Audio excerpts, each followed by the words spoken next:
They wear different colors, red and blue, but the line between them runs deeper than cloth. Same heritage, same language, same streets. Yet they'd kill each other without hesitation. This is California's hidden civil war, a war that began inside prison walls and spilled onto the streets. A war between Norteños and Sureños, North versus South, Familia versus Mafia. Today we uncover the story behind one of America's longest and deadliest rivalries, how it began, why it still burns, and what it means for the future of California's gang world. Welcome to the Gangster Chronicles. Let's dive into Sureños versus Norteños, the war for California. To understand the war, we have to go back. Back to a time before colors, before codes, before the streets turned red and blue. The 1960s. California's prison system was exploding. Thousands of young Chicano inmates from poor neighborhoods were locked up, many barely men. Inside those walls, race ruled everything. Whites formed the Aryan Brotherhood. Black inmates built the Black Guerrilla family. And Latino prisoners caught in the middle had to form their own protection. From that struggle came Eme, the Mexican Mafia. Born at Dewell Vocational Institution, its members came mostly from Southern California. They called themselves Sureños Southerner, representing the Sur. At first, Eme promised unity, but power changes people. Soon they demanded control over all Latino inmates. Those who resisted faced brutal punishment or death. Up north, Chicanos from farm towns like Salinas, Stockton, and San Jose refused to kneel. They saw Eme as tyrants, not brothers, so they created their own organization, Eme and Nuestra Familia, the Our Family. Their mission: defend northern inmates from southern domination.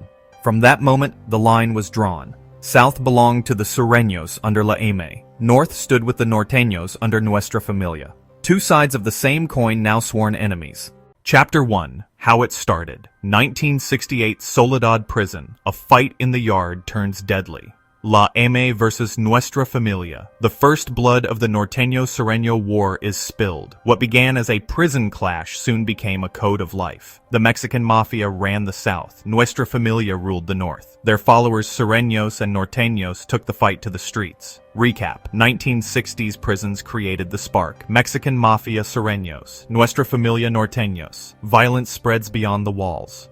Chapter 2. Symbols and colors. Sureños fly blue. They use 13 for the 13th letter M for Eme. Norteños wear red. They claim 14 for En Nuestra Familia. Graffiti, tattoos, hand signs, everything means loyalty. Sur, Twaring, South Side. Norte, 14. In prison, one wrong color can mean death. Respect keeps you alive. Recap. Blue equal to South, red equal to North. 13 and 14 mark allegiance. Symbols control identity and respect. Chapter 3. Prison to streets. By the 1980s, the war left the yard and hit the neighborhoods. In Los Angeles, Sureños grew fast. 18th Street, Florencia 13, MS 13, under Eme.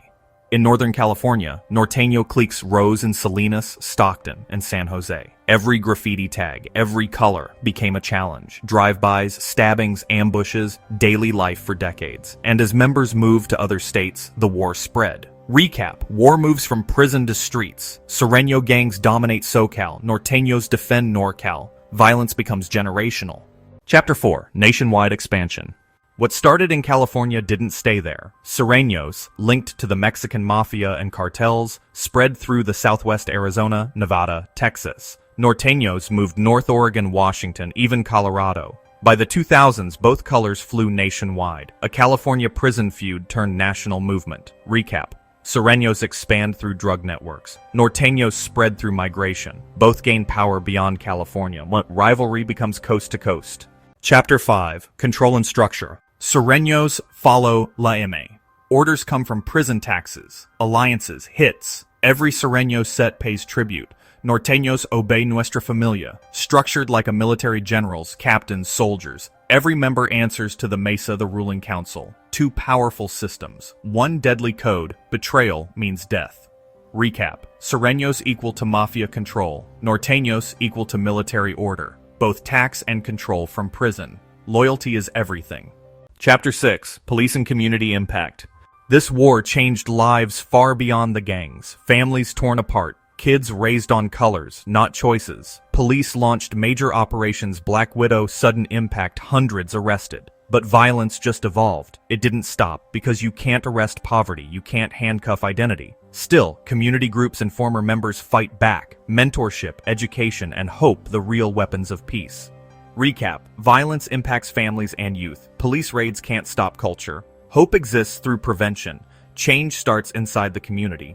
Chapter 7: Media and Legacy. Hollywood told their story. American Me, Blood in, Blood Out. Music kept it alive. Lil Rob, Sir Dino, Mr. Capone. But behind the fame was pain. Every song, every tattoo, a memory of war. Now, ex-gangsters use social media to tell the truth. Not glorify, but warn. Turning past mistakes into lessons for the next generation.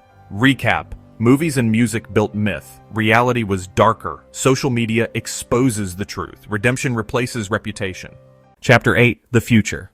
Today, the war has changed. Less open bloodshed, more organization, more money. Sureños still answer to La Eme. Norteños still follow the Familia. But more youth are saying no. Choosing work, family, peace. Because after decades of red and blue, people are tired. Tired of funerals, tired of revenge.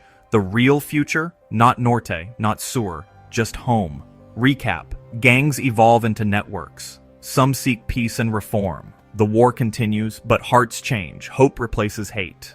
This war began behind bars, but it doesn't have to end there. Sureños and Norteños built empires from nothing, but the next generation can build something greater. No color, no number, no gang, just one California. This is Gangster Chronicles. If you made it this far, hit that like, drop a comment, and subscribe, because we're telling the stories others fear to tell. Until next time, stay safe, stay sharp, and remember, history doesn't repeat itself, we do.